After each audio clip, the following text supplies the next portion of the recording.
Hey, good morning, Northside High School. Look who I have with me today. On my left, I have Miss Mack, and Miss Mack, you are exactly who on this campus? the data manager. And so this is the lady who helps to make sure all your grades process correctly, all your attendance records are accurate, and she does a lot of other stuff. One of those things we're going to talk about in just a moment. Before we do, all the way on the far left, I have with me Miss O'Connor. and Miss O'Connor. What is your position here? I am in the guidance office. I'm the receptionist and I just help out all the counselors. So she's helping out Mr. Barry, Miss Barbie, Miss France, working to make sure everybody gets their records in and sent to other schools, helping to make sure transcripts are given to the right people, CUNE folders, just lots of stuff that happens in the media center. Okay, well, these two ladies and myself, and of course your teachers and all the other staff, we come to you today with a special thing that we have to do once a year. This year, it's a little bit, the schedule, I guess, is a little bit different because obviously the hurricane has put everything behind. So we're talking to you today about what's called an Impact Aid Card. Miss Mack, why don't you talk to the group about what those items are? Okay, we're going to give each student an impact card. Your teacher's going to go over some things with you. But basically, we need a parent, father, mother, step-parent, legal guardian, somebody to sign it and date it and put your address. Everybody has to do that part.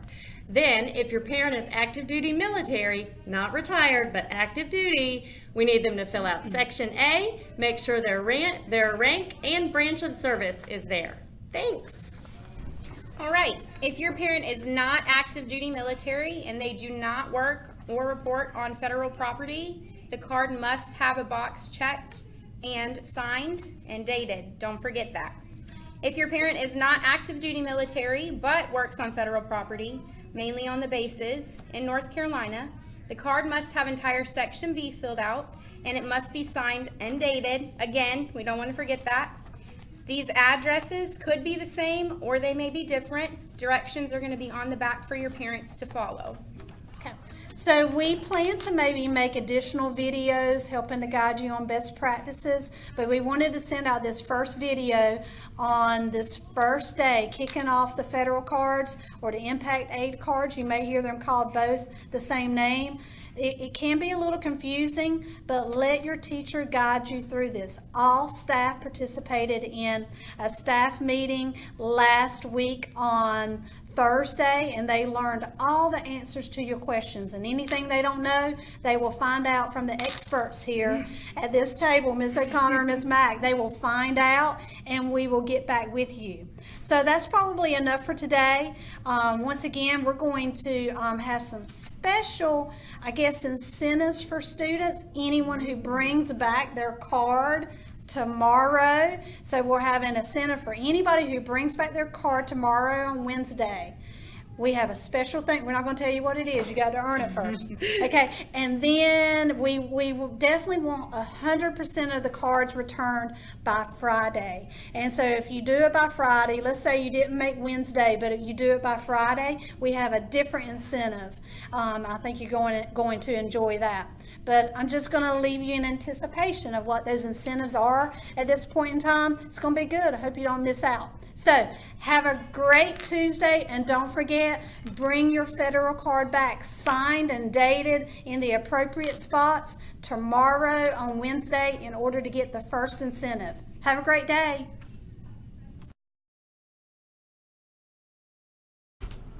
Hey Northside Monarchs, we're going to talk about federal cards that you'll receive in your homeroom. What you see in front of you is a blank federal card. Yours should have a label in the student information section that fills out everything except for the signature and date.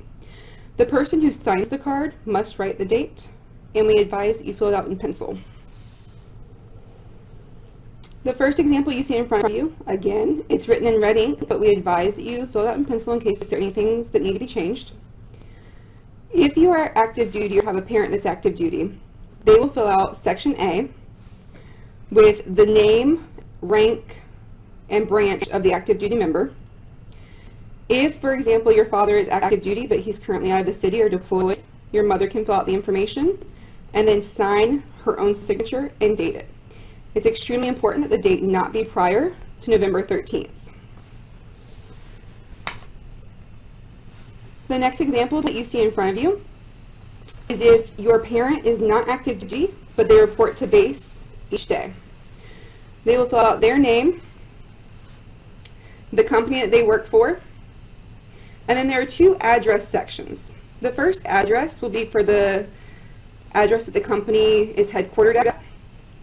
So for example, if your parent works at Sodexo, that company is headquartered in Chicago, and they will list that mailing address. Below, they will list the address that they report to each day for work. They will then sign and date, again with the date not prior to November 13th. The last example is if you are not federally connected. This means that neither the parent reports to the base and is not active duty.